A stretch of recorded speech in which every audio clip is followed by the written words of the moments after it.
வணக்கம் மக்களே, welcome to பிரியூ TV and this is show hifi. இன்னைக்கு நம்ம தியேட்டர் அண்ட் ஓடிடியில் ரிலீஸ் ஆன மூவிஸை பற்றி தான் இந்த ஷோவில் நம்ம பார்க்க போகிறோம். வாங்க ஷோக்குள்ளே போகலாம்.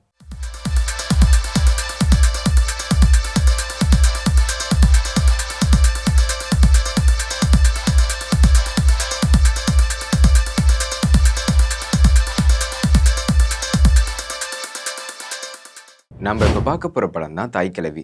ராதிகா சரத்குமார், சிங்கம்புலி மற்றும் பல நடிகர் பட்டாலுமே சேர்ந்து நடித்த படம் தான் இந்த தாய்க்கிழவி. இந்த படத்தோட ஒன்லைன் என்னன்னா, ராதிகா சரத்குமார் அந்த ஊரில் வட்டி பிஸ்னஸ் பண்ணுற ஒரு லேடியாக இருப்பாங்க. இவங்களுக்கு 3 பசங்க ஒரு பொண்ணுன்னு இருப்பாங்க. ஒரு கட்டத்துக்கு மேலே அவங்களுக்கு உடம்பு சரியில்லாமல் போனதுக்கப்புறம் படுத்த படுக்கையே ஆயிடுறாங்க. அதுக்கப்புறம் பண்ண கதையில் என்னென்ன நடந்துச்சுங்கிறதா இந்த படத்தோட ஒன்லைனாகவே இருக்குது. இந்த படத்துக்கு பெரிய பிள்ளை ராதிகா சரத்குமாரோட ஆக்டிங் தான் சொல்லுவேன். ஏன்னா அவங்களோட போர்ஷன்ஸ் ரொம்ப கம்மியாக இருந்தாலும் ஒவ்வொரு போர்ஷனும் அவங்களுக்கு ரொம்ப இம்பார்ட்டண்டாக தான் இருக்குது. படத்துக்கு பேக்ரவுண்ட் ஸ்கோரிங் ரொம்ப நல்லாவே கொடுத்துருக்காங்க. இந்த படத்தோட டைரக்டர் ஸ்டார்டிங்லேருந்து எண்டிங் வரையும் நம்மள ரொம்ப ஃபன்னாக தான் வச்சிருக்காங்க. ஒரு நல்ல என்டர்டைன்மெண்ட்டான மூவி இப்போ தியேட்டர்ஸ்லையும் அவைலபிளாக இருக்குது.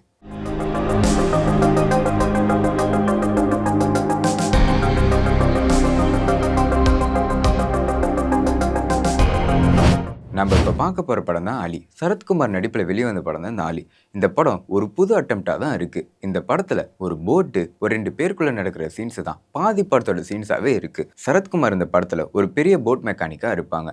அவங்களுக்கு காலேஜ் படிக்கிற வயசில் ஒரு பொண்ணு இருக்கும். அந்த பொண்ணுமே அவங்க காலேஜில் ஒரு பையனை பார்த்து லவ் பண்ணுவாங்க. இந்த விஷயம் சரத்குமாருக்கு பிடிக்காதனால அந்த லவ் பண்ணுற பையனை கடத்திட்டு போய் கடலில் கொண்டு போய் வச்சுருப்பாங்க. அதுக்கப்புறம் சரத்குமாருக்கும் அவங்க பொண்ணு லவ் பண்ணுற பையனையும் கடலில் கூட்டு போனதுக்கப்புறம் என்னென்ன நடந்துச்சுங்கிறது அந்த படத்தோட ஒன்லைனாகவே இருக்குது. இந்த படத்துக்கு பெரிய பாசிட்டிவே சவுண்ட் இன்ஜினியரிங் தான் சொல்லுவேன். ஏன்னா கடலில் வர சீன்ஸும் இவங்களுக்குள்ளே நடக்கிற சீக்வன்ஸும் பார்க்கும்போது படத்தை நெக்ஸ்ட் லெவலில் கொண்டு போயிருக்குன்னு தான் சொல்லுவேன். படத்துக்கு பிஜிஎம்முமே ரொம்பவே மாஸ் எலிமெண்ட்டாக தான் இருக்குது. ஒரு நல்ல எங்கேஜிங்கான மூவி இப்போ தியேட்டர்ஸ்லேயும் அவைலபிளாக இருக்குது.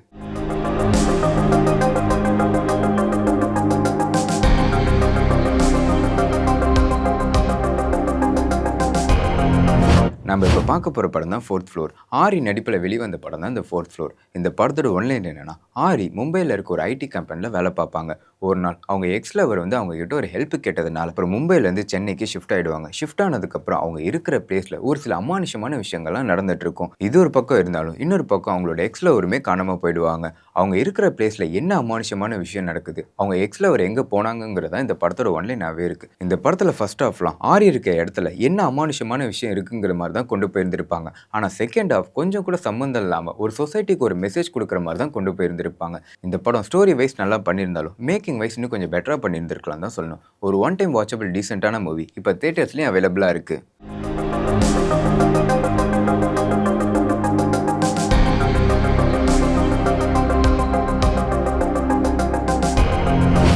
சரி வாங்க அடுத்ததாக ஓடிடியில் ரிலீஸ் ஆன மூவிஸை பற்றி பார்க்கலாம். நம்ம இப்போ பார்க்க போகிற படம் தான் ஹவுஸ்மேட். இந்த படத்தில் ஒரு ஹீரோயினி ஜெயிலில் இருந்து பரோலில் வெளிவந்த ஆளாக தான் இருப்பாங்க. அப்படி அவங்க வேலை தேடிட்டு இருக்கும்போது ஒரு இடத்துல மெய்டாவும் வேலை பார்ப்பாங்க. அந்த வேலை பார்க்குற இடத்துல ஹஸ்பண்ட் அண்ட் ஒய்ஃப்னு 2 பேர் இருப்பாங்க. அந்த ஹஸ்பண்ட் ரொம்பவே சாதுவாக ரொம்பவே அப்ராணியான ஒரு ஆளாக தான் இருப்பாங்க. அவங்க ஒய்ஃப் ரொம்பவே ஆட்டிடியூட் இருக்க பர்சனாக தான் இருப்பாங்க. ஒரு கட்டத்துக்கு மேலே அந்த ஹஸ்பண்டுக்கும் இந்த மேடுக்கும் ஒரு சில இல்லீகல் ரிலேஷன்ஷிப் உருவாகும். இந்த இல்லீகல் ரிலேஷன்ஷிப் தெரிஞ்சதுக்கப்புறம் அவங்க ஒய்ஃப் என்ன பண்ணுறாங்கிறது இந்த படத்தோட கதையாகவே இருக்குது. இந்த படத்தை மேக்கிங் வைஸ் ரொம்ப நல்லாவே பண்ணியிருந்திருக்காங்க. குறிப்பாக இதில் நிறைய 18+ சீன்ஸ் வரதுனால 18 வயசுக்கு மேலே இருக்கவங்க மட்டும் பாருங்கள். இப்போ இந்த படம் ஓடிடியில் அவைலபிளாக இருக்குது.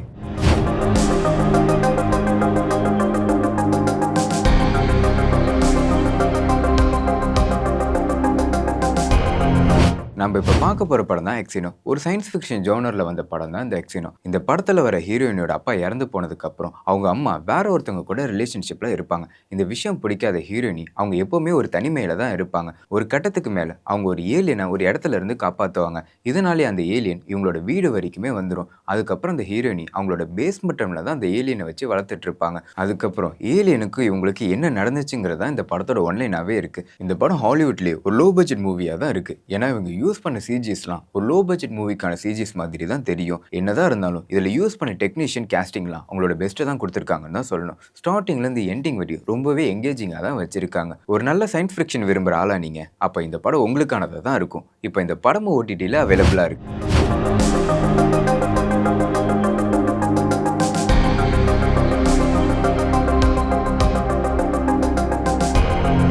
நம்ம இப்போ பார்க்க போகிற படம் தான் ப்ளஃப். இந்த படமே தலையை சுற்றி மூக்க தோற மாதிரி தான் இந்த படத்தோட கான்செப்டே இருக்குது. இந்த படத்தோட ஸ்டார்டிங்கில் வில்லன் கேங் ஒரு கப்பலை கொள்ளையடிச்சிட்டு இருப்பாங்க.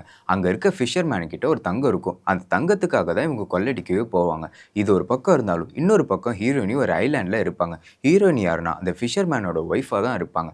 இந்த வில்லன் கேங்குமே அந்த ஐலாண்டை அட்டாக் பண்ண போவாங்க. அப்போ ஹீரோயினிக்கும் அவங்களுக்கும் சில கிளாஷ் எல்லாம் நடக்கும். ஹீரோயினிக்கான பேக் ஸ்டோரி என்ன, வில்லன் ஏன் அந்த ஐலாண்டை அட்டாக் பண்ண போகிறாங்க, அதுக்கப்புறம் கதையில் என்னென்னலாம் சுவாரஸ்யமாக நடந்துச்சுங்கிறது இந்த படத்தோட ஒன்லைனாகவே இருக்குது. இந்த படத்தோட ஃபர்ஸ்ட் ஹாஃப்லாம் ரொம்பவே விறுவிறுப்பாக தான் போகுது. என்னதான் ஃபர்ஸ்ட் ஹாஃப் விறுவிறுப்பாக போனாலும் இந்த படத்துக்கான செகண்ட் ஹாஃப் கொஞ்சம் லேகாக ரொம்பவே ப்ரெடிக்டபிளாக தான் இருக்குது.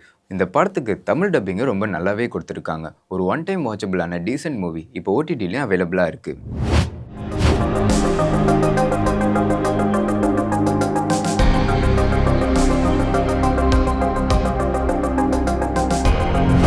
நம்ம இப்போ பார்க்க போகிற வெப் சீரிஸ் தான் தடயம். சமுத்திரக்கனி நடிப்பில் வெளிவந்த வெப் சீரிஸ் தான் இந்த தடயம். இந்த வெப் சீரிஸோட கான்செப்ட் என்னன்னா, ஆந்திரா தமிழ்நாடு பார்டரில் சில கொலைகள்லாம் நடக்கும். அந்த கொலைகள் யாருன்னு கண்டுபிடிக்கிற டீமில் தான் சமுத்திரக்கனியும் இருப்பாங்க. இந்த சமுத்திரக்கனிக்கும் அந்த டீம்லையுமே நிறைய ப்ராப்ளம்ஸ்லாம் கொடுப்பாங்க. அந்த ப்ராப்ளம்ஸ்லாம் தாண்டி எப்படி சமுத்திரக்கனிலாம் அந்த கொலை பண்ணவங்களை பிடிக்கிறாங்கிறது தான் இந்த படத்தோட கான்செப்டாகவே இருக்குது. இதில் போலீஸ் இன்வெஸ்டிகேஷன் சீன்ஸ் எல்லாம் ஓரளவுக்கு நல்லா டீசெண்டாகவே பண்ணியிருந்திருக்காங்க.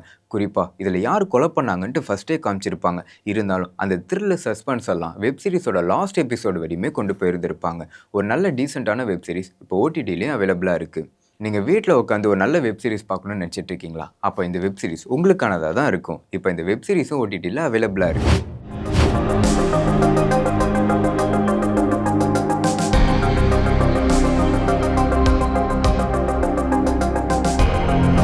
நாம் இப்போ பார்க்க போகிற படம் தான் கார்டியன். இந்த படம் ஃபுல் அண்ட் ஃபுல் ஒரு சஸ்பென்ஸ் த்ரில்லர் ஜானரில் தான் கொண்டு போயிருந்திருக்காங்க. இந்த படத்தோட ஒன்லைன் என்னன்னா, ஹீரோ ஒரு ஹாஸ்பிட்டலில் டாக்டராக இருப்பாங்க. அப்போ ஹீரோயினி சூசைட் பண்ணிட்டு அந்த ஹாஸ்பிட்டல்லே அட்மிட் ஆயிடுவாங்க. இவங்க ஏன் சூசைட் பண்ணாங்கன்னு பார்த்தீங்கன்னா, அவங்களோட எக்ஸ் லவர்னால தான் சூசைட் பண்ணியிருப்பாங்க. ஒரு கட்டத்துக்கு மேலே ஹீரோக்கும் ஹீரோயினிக்கும் ஒரு கெமிஸ்ட்ரி பாண்ட் ஆகி லவ் பண்ணி மேரேஜும் பண்ணியிருப்பாங்க.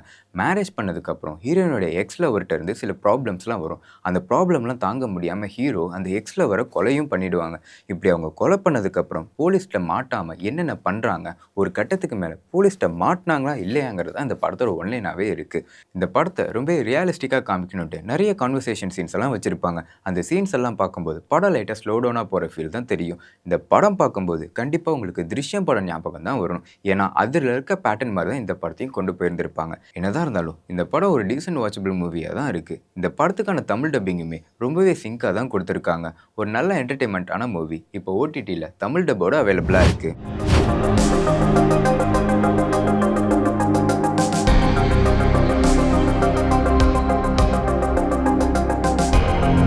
நம்ம இப்போ பார்க்க போகிற படம் தான் ஹனி. தெலுங்கில் வந்த படம் இப்போ தமிழ் டப்போட ஓடிடியில் அவைலபிளாக இருக்குது. இந்த படத்தோட ஒன்லைன் என்னென்னா, இதில் வர ஹீரோ ஒரு பிளாக் மேஜிக் பண்ணுற ஒரு ஆளாக தான் இருப்பாங்க. இந்த பிளாக் மேஜிக்னாலே அவங்க ஃபேமிலிக்கு சில ப்ராப்ளம்ஸ்லாம் வரும். அந்த ப்ராப்ளம்லாம் எப்படி ஹீரோ ஃபேஸ் பண்ணுறாங்கிறது இந்த படத்தோட ஒன்லைனாகவே இருக்குது. இந்த படத்துக்கு மேக்கிங் வைஸ் ரொம்ப நல்லா பண்ணியிருந்தாலும் கேரக்டர் டெப்த் வைஸ் ரொம்பவே கம்மி பண்ணியிருந்திருக்காங்க தான் சொல்லணும். என்னதான் கேரக்டர் டெப்த்தெல்லாம் ரொம்ப கம்மி பண்ணியிருந்தாலும் இதில் நடித்த ஒவ்வொரு கேரக்டரும் அவங்களோட பெஸ்ட்டை கொடுத்துருக்காங்கன்னு தான் சொல்லணும். படத்துக்கான மியூசிக்குமே படத்துக்கு ரொம்ப பெரிய பில்லராக தான் இருக்குது. குறிப்பாக இந்த ஜென்ரேஷனில் இருக்க மக்கள்லாம் பிளாக் மேஜிக்கை நம்பி போய் அவங்களோட வாழ்வாதாரம் எப்படி பாதிக்குதுங்கிறத ரொம்பவே அழகாக இந்த படத்தில் காமிச்சிருக்காங்க. இந்த படத்துக்கான தமிழ் டப்பிங்குமே ரொம்பவே நல்லா பண்ணியிருந்திருக்காங்க. ஒரு நல்ல என்டர்டெயின்மெண்ட்டான மூவி இப்போ ஓடிடிலையும் அவைலபிளாக இருக்குது.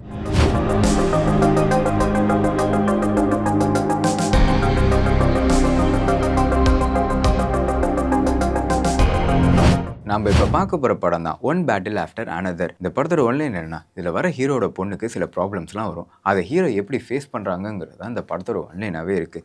குறிப்பாக ஹாலிவுட் படம்னாலே ஆக்ஷன் சீக்வன்ஸுக்கு ரொம்பவே இம்பார்ட்டன்ட் கொடுப்பாங்க. அந்த வகையில் இந்த படத்துக்குமே ஆக்ஷன் சீக்வன்ஸுக்கு ரொம்பவே இம்பார்ட்டன்ட் கொடுத்து தான் எடுத்திருக்காங்க. இந்த படத்தில் விஷுவலும் மியூசிக்கு சேரும்போது ஒரு கிராண்ட் விஷுவலாக தான் படம் பார்க்கும்போது தெரியும். இதில் வர ஒவ்வொரு சீன்ஸும் ரொம்பவே அன்பிரடிக்டபிளாக தான் இருக்குது. ஒரு நல்ல எங்கேஜிங்கான மூவி இப்போ ஓடிடிலையும் அவைலபிளாக இருக்குது. நீங்கள் வீட்டில் உட்காந்து ஒரு நல்ல என்டர்டெயின்மெண்ட் மூவி பார்க்கணும்னு நினச்சிட்டு இருக்கீங்களா? அப்போ இந்த மூவி உங்களுக்கானதாக தான் இருக்கும்.